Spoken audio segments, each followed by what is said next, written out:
Welcome to Study Hall, the podcast that, takes deep dives into topics so you don't have to. Yeah. And today, we're cracking open the books on H.R. 3589, Oh, yeah. also known as the Affordability is Access Act of 2023. Okay. You know, that bill about making birth control available over the counter. Now, you might be thinking, isn't that a good thing?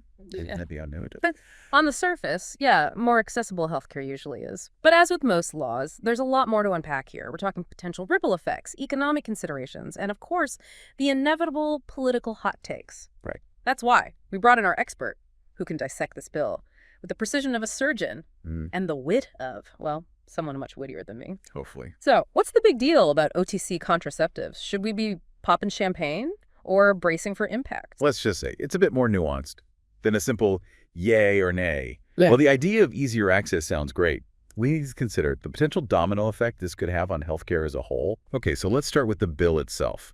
What are the key points we need to know? I'm picturing bullet points, maybe some neon highlighters, the whole study hall aesthetic. I appreciate the visual, Yeah. essentially. The bill mandates that most health insurance plans cover over-the-counter contraceptive without any cost sharing, basically, making them free for those insured. Okay. The rationale behind this is, well, twofold. First, it tackles cock barriers, which, let's be honest, can be a major roadblock for many. Right. Secondly, it aims to address the limited access to healthcare providers, especially for folks in underserved communities.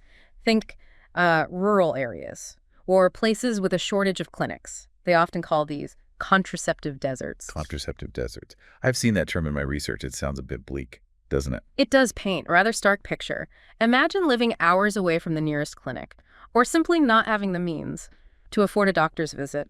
This bill aims to bridge that gap. So, hypothetically, if this bill passes, I can just waltz into my local pharmacy and grab birth control off the shelf. No prescription needed. Well, not quite waltz in. The bill makes it clear that the FDA still has the final say on approving which contraceptives are safe and effective enough for over-the-counter use. So, there will still be checks and balances in place. That makes sense. It's not like they're just throwing open the pharmacy doors and yelling, free for all. There's still regulations. Exactly. Safety and efficacy remain top priorities. Now, this is where things get interesting. There's a section in the bill called the sense of Congress. Think of it as a strongly worded suggestion to pharmaceutical companies. Oh, Congress is getting assertive. Lay it on me. What's this suggestion all about? Essentially, this section emphasizes the importance of pharmaceutical companies actively pursuing over-the-counter options for their contraceptive products. It's like a gentle nudge, or maybe a not-so-gentle nudge, depending on how you interpret it. So is Congress subtly pressuring these companies to get on board with the whole OTC contraceptive thing? It's open to interpretation, but you could certainly read it that way. Yeah. The question is, how will these companies respond? Will they see this as a golden opportunity or a bureaucratic headache? That remains to be seen. Okay, so we've covered what the bill says and the not-so-hidden message it sends to pharmaceutical companies. But what about the average citizen? How might this actually affect our lives, our wallets, our healthcare experiences? Let's start with the potential cost effectiveness. One argument in favor of the bill is that it could lead to lower healthcare costs overall. Lower costs. I'm listening. Tell me more. Well, think about it this way. Easier access to contraception could lead to fewer unintended pregnancies. Right. Okay. That tracks. Less surprise babies, less stress. Exactly. And fewer unintended pregnancies mean a potential decrease in births. And consequently, a reduction in associated healthcare expenses. There's research out there that estimates significant potential savings if unintended pregnancies are reduced, even by a small percentage. So it's not just about the upfront costs of the contraceptives themselves. It's about the potential ripple effect of preventing those downstream costs, like childbirth and neonatal care. Fascinating. Precisely. But it's not all sunshine and rainbows. We have to consider the potential impact on insurance premiums. It's a complex equation, and there are differing opinions on whether premiums would rise, fall, or stay relatively stable. Right. We don't want to solve one problem and create a whole new monster in the process. It's all about finding that balance. Right. Absolutely. And then there's the question of access.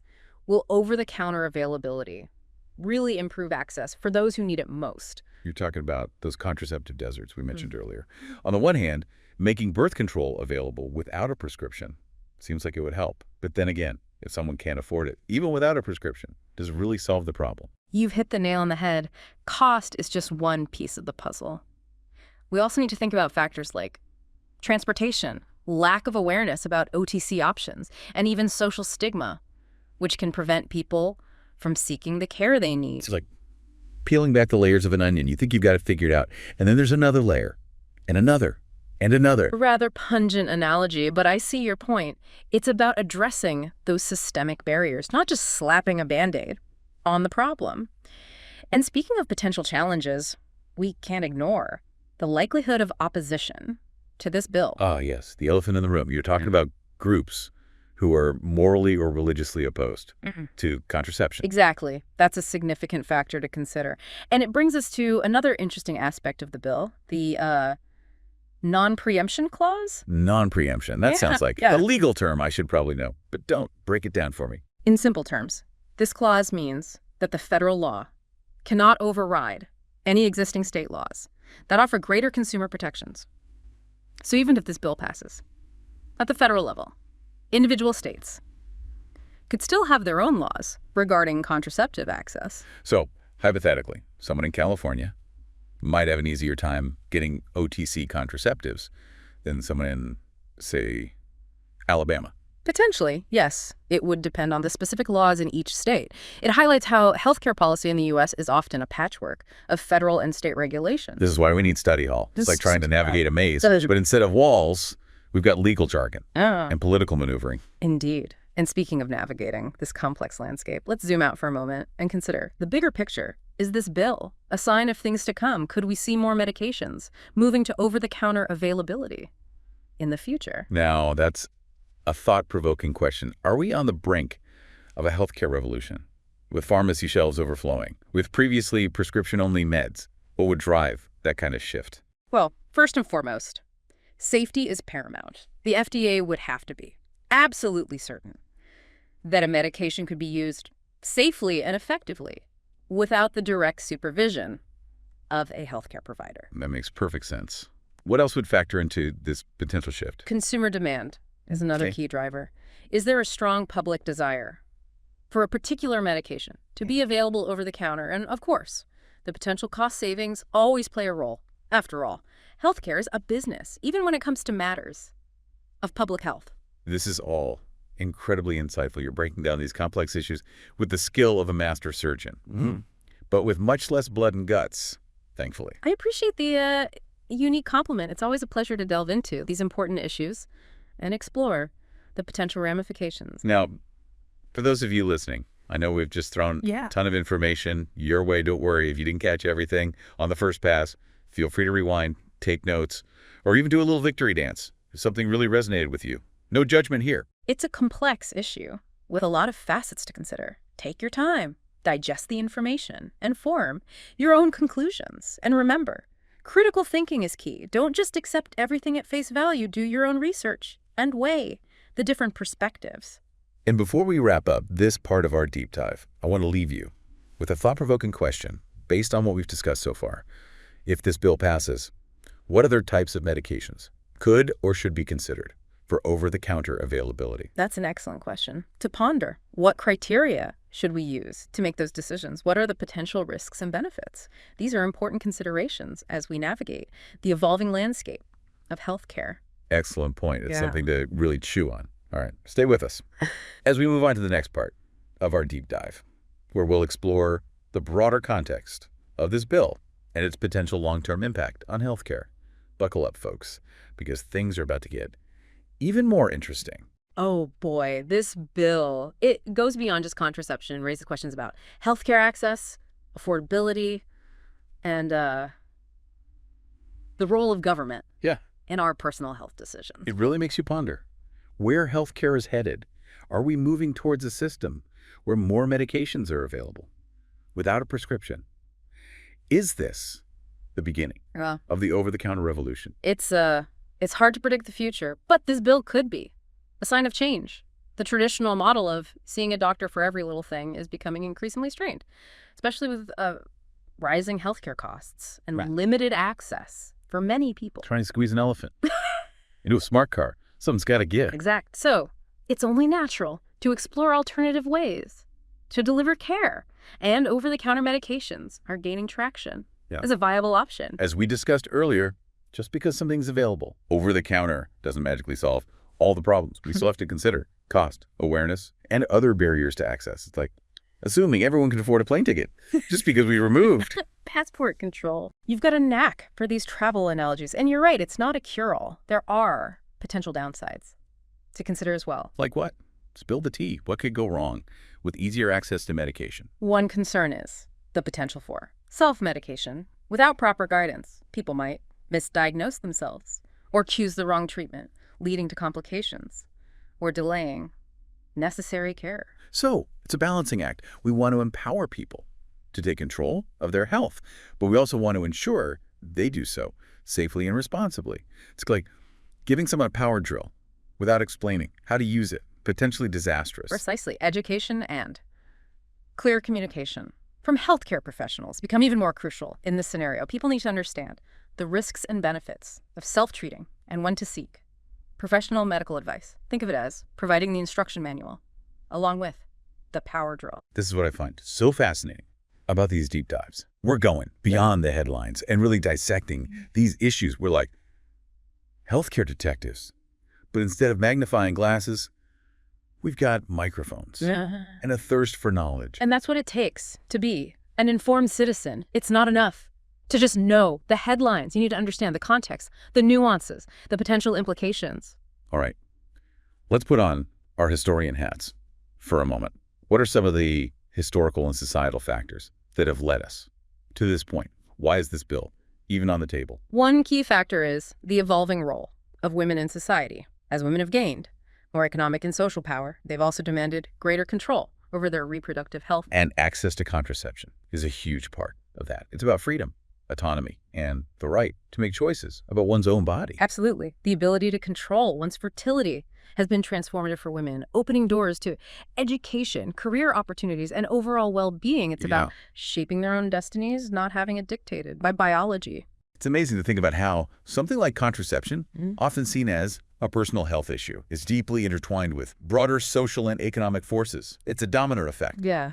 But in a good way. Right. And it's not just about women. Access to contraception has implications for families, communities, and society as a whole. When women can control their fertility, it can lead to greater economic stability, reduced poverty rates, and even positive environmental impacts. So this bill isn't just about making one type of medication more accessible. It's about addressing deeper issues of equity, autonomy, and the right to make informed choices about one's own body. It's about giving people the tools to shape their own futures. Exactly. And that's why this debate is so passionate and why it's so important to have open and honest conversations about these complex issues, even when they're uncomfortable. Broader conversations. This isn't just a U.S.-centric issue. Right. Access to reproductive health care, including contraception, is a global concern with varying cultural, religious, and political perspectives. Absolutely. It's a global tapestry woven with threads of tradition, belief systems, and evolving social norms. What happens in one country can influence policies and attitudes in others, creating a ripple effect across borders. We could probably do a whole deep dive on the global landscape of reproductive rights.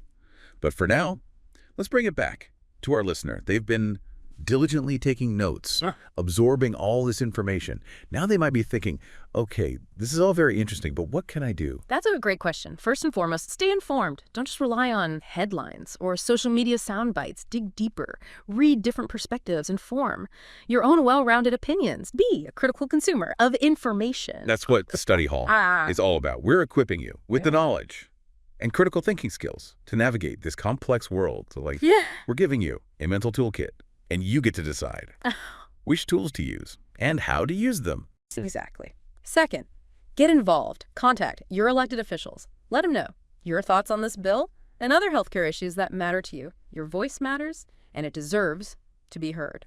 Don't underestimate the power of civic engagement. It's like that old saying, if you're not at the table, you're on the menu. Get out there and advocate for the issues you care about. And finally, have conversations with your friends, family, and community members.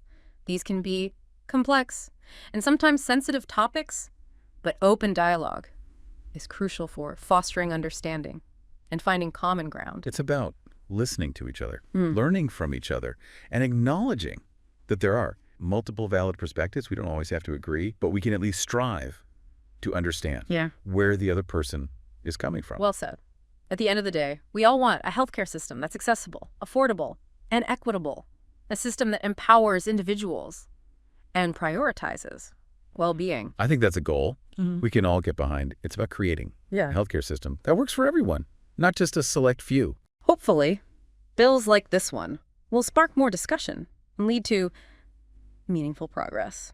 In that direction, it's about taking those baby steps towards a brighter future for healthcare. I'm feeling a little more optimistic now, even though we've tackled some heavy stuff. It's good to remember that we're all in this together, trying to create a better world. That's the spirit. We're all part of this grand experiment called humanity, and we're all figuring things out as we go along. Big thanks to our expert for guiding us through this deep dive. You've given us so much to think about. It's like you've planted seeds of knowledge in our brains, and now we get to watch them grow. It was my pleasure. Always happy to share what I've learned and encourage others to continue exploring these important issues. And to all of you listening, we hope this episode has equipped you to engage in these important conversations with more knowledge and confidence. You are now officially study hall graduates, ready to tackle the world's complexities, armed with information and a healthy dose of critical thinking. Stay curious, stay engaged,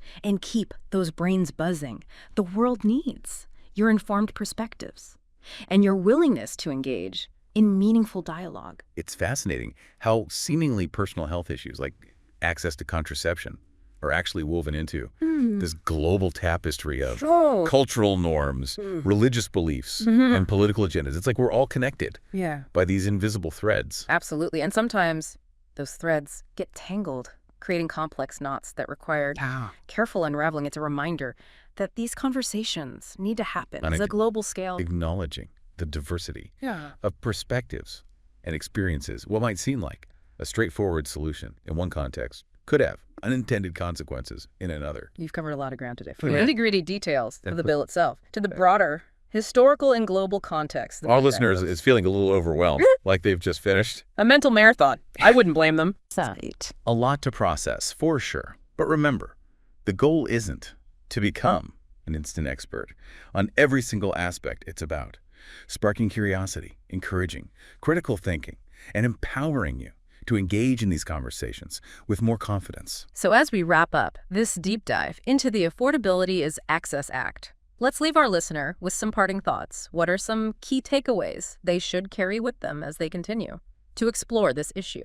First and foremost, remember that healthcare is rarely black and white. There are always multiple perspectives, trade-offs, and potential unintended consequences to consider. This bill, while well-intentioned, is no exception. It's like that saying, the road to hell is paved with good intentions. Not that this bill is a road to hell, but you get the point. It's about being aware of the complexities and approaching these issues with a critical eye. Precisely. Second, remember that knowledge is power. The more you understand about the issues at hand, the better equipped you are to advocate for yourself, your community, and the policies you believe in. Don't be afraid to ask questions, challenge assumptions, and seek out diverse perspectives. It's like building a mental muscle. The more you exercise it, the stronger it becomes. And finally, remember that you have a voice. Don't underestimate the power of civic engagement, whether it's contacting your elected officials, participating in community discussions, or simply sharing your thoughts with friends and family. Your voice matters. It's like that ripple effect we talked about earlier. Even small actions can create waves of change. So get out there, make some noise, and be a force for good in the world. Well said. And remember, the journey of learning and discovery never truly ends. There's always more to explore, more to understand, and more ways to make a difference. It's like we've just opened the first page of a really fascinating book. Now it's up to our listener to continue the story. I'm confident they will. They seem like a pretty sharp cookie. Big thanks to our expert for sharing their wisdom and insights with us today. It's been an enlightening journey, and we appreciate you guiding us through the maze of healthcare policy with such grace and wit. The pleasure was all mine. Always happy to nerd out about these important issues and hopefully inspire others to do the same. And to all of you listening, thank you for joining us on this deep dive into the Affordability is Access Act. We hope you've learned something new, challenged your assumptions, and maybe even feel a little more informed along the way. Stay curious, stay engaged, and keep those brains buzzing. Until next time, happy learning.